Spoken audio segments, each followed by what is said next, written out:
Hi friends, welcome to my little word my little happiness. అందరూ ఎలా ఉన్నారు? బాగున్నారా? నేనైతే చాలా బాగున్నాను ఫ్రెండ్స్. మీరందరూ ఎలా ఉన్నారు ఫ్రెండ్స్? నేనైతే చాలా బాగున్నాను. ఈరోజైతే కోనసీమ స్టైల్లో చికెన్ కర్రీ అనేది ఎలా వండానో ఒకసారి చూసేయండి. నా స్టైల్లో, నేను కోనసీమ అమ్మాయిని కాబట్టి కోనసీమ స్టైల్ ఎలా వండానో ఒకసారి చూసేయండి ఫ్రెండ్స్. ఫస్ట్గా బాణీ పెట్టుకుని హీట్ అయిన తర్వాత ఆయిల్ వేసుకోవాలి. ఈ ఆయిల్ కూడా హీట్ అయిన తర్వాత మనం ఆనియన్స్ అనేవి వేసుకోవాలి ఫ్రెండ్స్.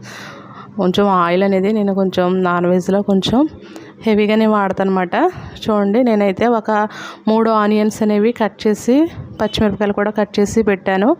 ఇవి బాగా ఫ్రై చేసుకోవాలి. మనం గ్లాసీ లుక్ వచ్చే వరకు మనం ఫ్రై చేయాలి. లైట్ బ్రౌన్ కలర్ వచ్చే వరకు ఫ్రై చేయాలి ఫ్రెండ్స్. కొంచెం గ్రేవీ కర్రీ కావాలనుకుంటే మనం కొంచెం ఆనియన్స్ అనేవి పెంచుకోవచ్చు. ఇవి బాగా ఫ్రై అవ్వడానికి మనం దీని మీద లిడ్ పెట్టేస్తే బాగా కుక్ అవుతాయి ఫ్రెండ్స్. ఇలా కుక్ అయినాయి కదా, గ్లాసీ లుక్ వచ్చింది, లైట్ బ్రౌన్ అవుతూ ఉన్నాయి కదా. ఈ టైంలో మనం చికెన్ని అనేది ఎందులో అయితే వేసేసుకోవాలి. చూడండి ఫ్రెండ్స్, నేనైతే చికెన్ అనేది వేసేస్తున్నాను. ఇదైతే 1 కిలో చికెన్ అన్నమాట. కొంచెం వేసేస్తున్నాను. చూడండి, ఇదైతే 1 కిలో చికెన్లో ఫస్ట్ మనం పసుపు వేసాం, తర్వాత అల్లం వెల్లుల్లి పేస్ట్ అనేది వేసాం. దీన్ని బాగా మిక్స్ చేయాలన్నమాట. బాగా మిక్స్ చేయాలి. మీకు ఎంతమందికి ఇష్టం ఫ్రెండ్స్ చికెన్ కర్రీ అంటే? మాకైతే చాలా ఇష్టం.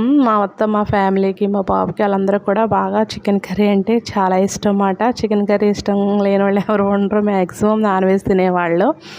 మాకు మాత్రం చాలా ఇష్టం ఫ్రెండ్స్. ఫస్ట్ ఇది మగ్గిపోయే వరకు దీని మీద లిడ్ పెట్టేద్దాం. తర్వాత ఒక 5 మినిట్స్ లిడ్ తీసి చూస్తే కొంచెం మగ్గుతూ ఉంటుంది కదా. ఈ టైంలో మనం దీంట్లో చిల్లీ పౌడర్ అంటే కారం వేయాలి. ఇది మేము సొంతంగా ఇంట్లో ఆడించుకున్న కారం ఫ్రెండ్స్. ఈ చిల్లీ పౌడర్ అనేది అది మీ ఇష్టం అన్నమాట. మీరు ఎంత స్పైసీ తింటారు అనేది మీ ఇష్టం. మేమైతే కొంచెం నాన్ వెజ్లో అయితే కొంచెం స్పైసీగానే వేస్తాను అన్నమాట. స్పైసీగానే తింటారు కాబట్టి నేను బాగానే వేస్తాను. ఇంకా అవసరమైందని కొంచెం ఎక్స్ట్రా కారం కూడా వేసాను ఫ్రెండ్స్. ఇలా మొత్తం మనం ఎంత కావాలో అంత కారం వేసి మొత్తం అనేది మిక్స్ చేసి కొద్దిసేపు లిడ్ పెట్టేయాలి.